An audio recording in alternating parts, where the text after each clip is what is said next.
So in this video, we'll be creating the low poly version of the blade.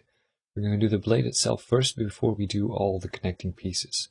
So I'm going to go in and unhide the high poly layer of the blade.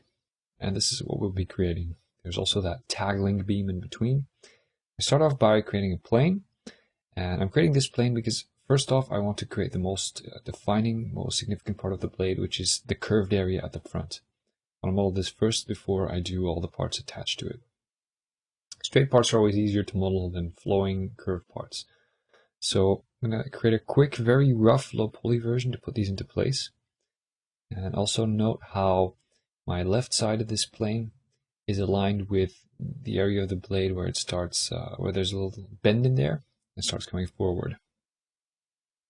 Drag this out to create that bottom area there. Move this out a bit that way. I'm just trying to match this. A lot of this stuff can just be done in the normal maps. So we're going to try and keep that slightly simple. This is a very big area, and even though you might not see the silhouette all that much, you do want to make sure I use enough polygons for that. I can make use of shift click when using Swift Loop here. Keep the curve in there nicely. Just get rid of this one, move it down. Then I'm going to select this entire edge, shift move it out, and then move it forward so I can fit that profile nicely. I need a few extra pieces here. This thing is a little bit tricky. Doesn't completely connect with the other parts there. So I'll have to try and find something that fits nicely in between without using too many polygons. Then I'm going to extrude this part here and just move everything into place. First, I'm trying to create a flat version of this before I start to add any thickness to it. A flat version where I get the size of the surface correct before I try and do anything else. Alright, so once we have that, I'm going to cut in some more geometry and detail here. And deselect these edges, and then once I have those, I'm going to shift move these forward and target weld a bunch of these things together to make sure it's optimized. I'm going to target weld them together before I start aligning them correctly. Why is that? Well, it just makes it easier to get a straight line in there. So inside view, I'm going to line these up nicely. Move that in there as well, and then move this one over there. We need a slight extra area at the top. I'm trying to space these out a little bit so that things are divided equally. I'm not welding all of these together because I'm thinking that I might be able to use those extra edges in the middle for something else. So move that one out there. And then we'll create this top part. Trying to get that to align nicely as well. As you can see, again, I used the same method of creating more difficult defining shapes first, and then going in and matching the easier geometry in between by using bridge and extrude. So again, moving these out a little bit because I can definitely match the high poly a little bit better, so I'm going to spend some effort doing that. Using scale to change that line around. Sometimes it's easier to use scale than rotate. And move this thing down.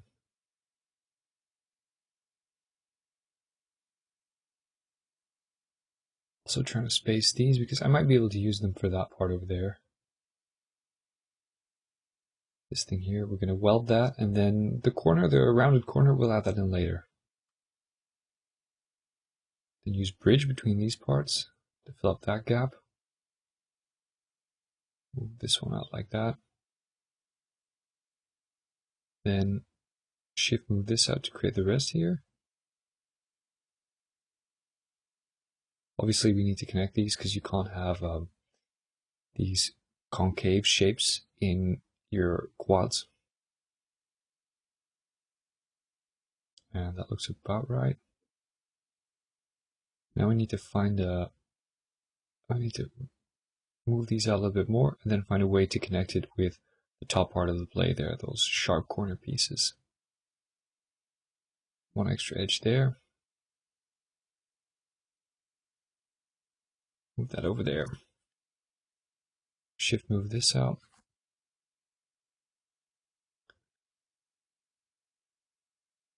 And use a connect here. Place that edge at the correct place to make sure we can make that curve there. And then we can simply use bridge between these edges. Create the area in between. Now we have to fill this part up. We can just do that with some cap, some bridges. Makes more sense to actually connect those. And then we can round off this corner. It's a silhouette piece. It might be visible, so I don't want to have it too primitive there. Then again, I'm doing a few connects to make sure that I get rid of the n-gons. These have to be done separately. So I'm selecting them all and then hitting connect. Now this back piece of the blade, there's a piece that sticks out slightly. That's why I need that extra edge. And then once I have all of those, I'm going to select these edges, select them, and select these in between here as well. Then I'm going to use snap to move it out to the correct distance so I can weld this point and I have a uniform thickness everywhere. With that done, I can just chamfer this part. I'm even going to use 3 segments here because it's quite a big rounding. I think it's going to pay off to use a little bit more geometry there. And then using snap to match these things up exactly. Target weld that into place, move this one around. It's a bit of a tricky area here, definitely an annoying thing to work on. If you have such a difficult thing, the best you can do is try not to lose yourself in overcomplicating things. Just try and keep it simple. Try to think like, is it really going to be necessary for me to create this in such detail? Doesn't it make more sense to keep it slightly simpler and create this with less detail and just let the normal maps handle things? Because for non-critical areas like this, you can get away with a lot in your normal maps. That one out, bridge these parts. And then at the top here, we're going to move that back out as well. It's about right, so target weld this piece. And then create this back part. Completely aligning these into a single line so we can move them down. It's easier to just use the align tools instead of manually trying to match all these things up. So you can see I'm just piece by piece wrapping over my polygons over the high poly shape. See, this isn't the easiest thing to create a low poly for.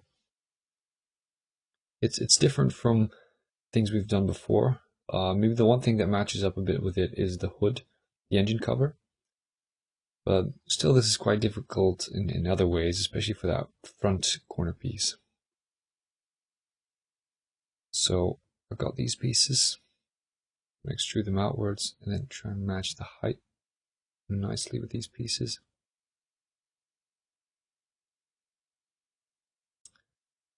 Move these in. And then I'm going to have to do an extrude or two afterwards to get the rest of the curve in there.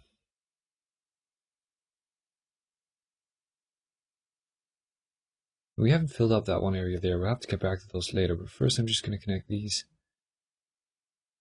And so that we don't have any n-gons there.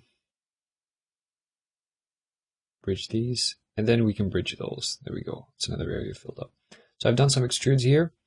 We've done this a few times before. If you're going to create the low poly for these round pieces, just do a few extrudes. Make sure you get the right number of segments. Should be it. Capping that piece. So I think we're almost there for a watertight mesh for the front blade.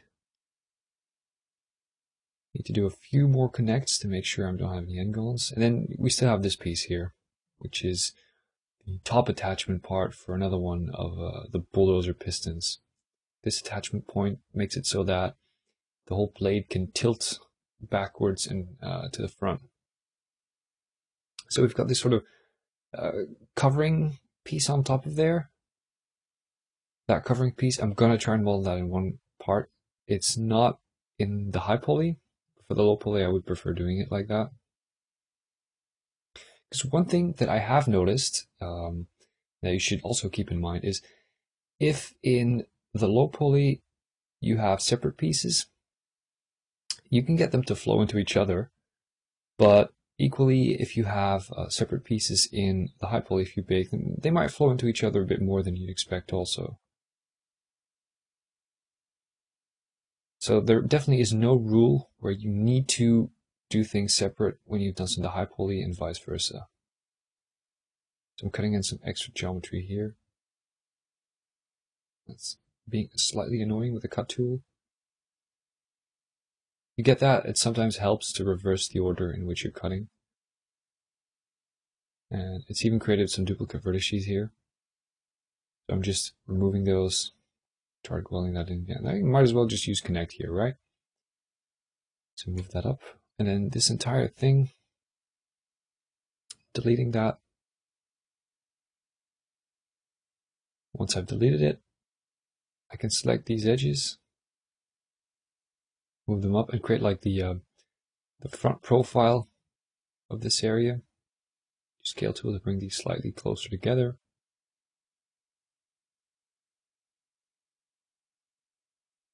Make sure not to shift move when you've got edge constraints on. Bring these slightly closer together, and you can see it's a smart thing to do to use the scale tool when you're trying to extrude over a curve or a corner like this. Because if you scale in two separate directions, you can actually use it to rotate an edge. So that should be it for this piece. Now all that's left is connecting these things up, and I have to manually ensure that the polyflow works. Then using cap for these pieces, and again just manually connecting things up. There we go, connect. Also inside, we want to go and connect things in a proper fashion. Not like this, so we're going to remove these edges and just do it again manually using connect. It's a bit tedious sometimes since you really have to go over every single edge separately. Then this whole big sort of fence type of thing at the top, it serves for stopping rocks from falling into the hydraulic system behind it. We're just going to reuse the high poly for this. And you see all those little upstanding pieces in between? For every single one of them, I have to go in and remove all the extra edges. We're skipping this in the video because, you know, it's really boring to look at. You can imagine what it is. Select an edge, Alt-L, Control Backspace, that's all. So that piece done. We should be mostly there. I'm setting up some smoothing groups now. These smoothing groups, they don't really serve a purpose because we're going to be changing these after the UVing afterwards. They're only there to get a bit of an idea if the amount of segments that I used for the bulldozer is working. If you always leave everything segmented and faceted, sometimes it's a bit hard to judge your actual model. So it's better to try and get your smoothing groups closer to what they look like when you've got the normal maps on there. Because it's harder to spot smoothing errors as well if you do it this way. But there we go, we had a smoothing error there. Same thing at that spot.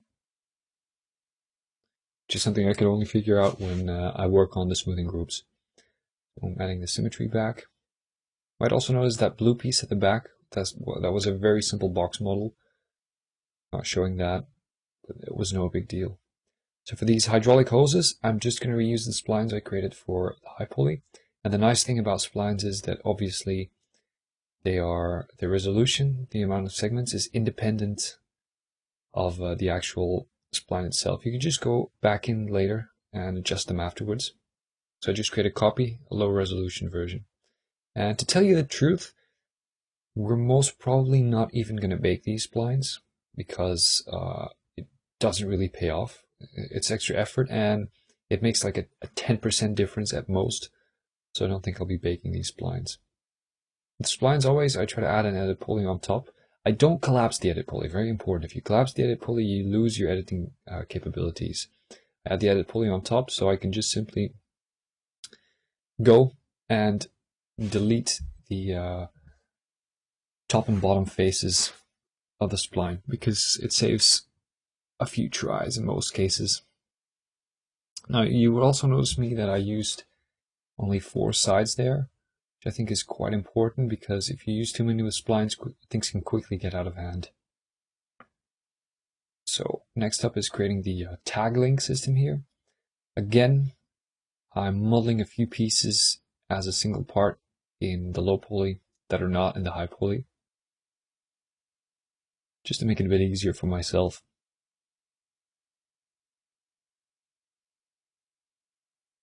And I need to move these things around a little bit so that they match the high poly closely, and then add in some extra vertices to get that curve right.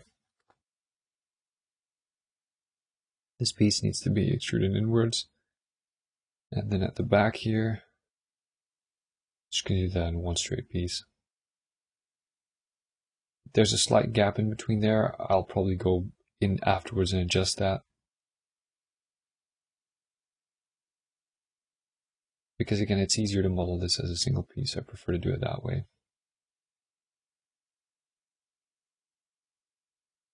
Move this down. That should be almost it over here.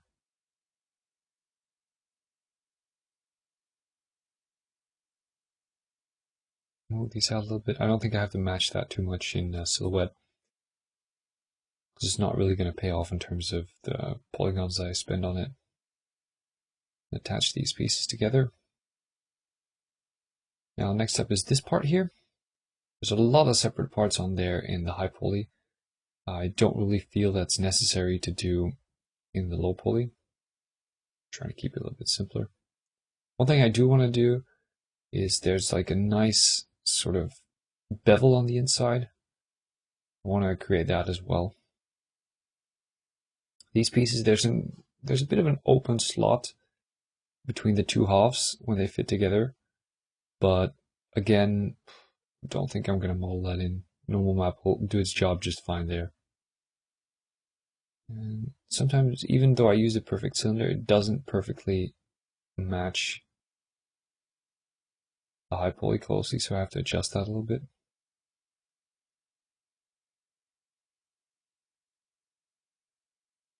Scale those out a bit so it matches better. And then once I've created one of these, I'm just going to copy them to the other side.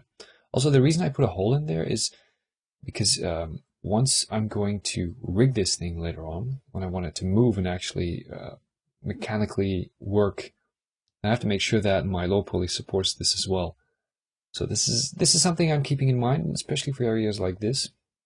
I'm trying to do it all the time. In the high poly, obviously, you try and mold these things as much as they are in real life. In the low poly, you might sometimes think of cutting corners. And for the things that will get rigged later on, where you think this is going to move when the thing is actually in game, then don't go and simplify things. Keep them separate so you can rig them and animate them. So again, classic case, this piece over here of cleaning up our high poly. Nothing too complicated. Adding a few more segments here because this piece is a little bit too simple otherwise. Instead of recreating it on that one, obviously, we are just going to pick that one thing here. And that should be it. I'm leaving that one as it is because for unwrapping, I'm going to unwrap that one part and then duplicate it later afterwards. So a final thing to do here is these connecting rods for the tag link. It's another case of cleaning things up. Nothing difficult. The amount of polygons on the high poly should be just right to work with. Up close it's a bit coarse, like you might see the segments, but this is quite a hidden piece, so it should be okay. I just deleted that one because obviously I want to reuse the other one. Delete the back of that box.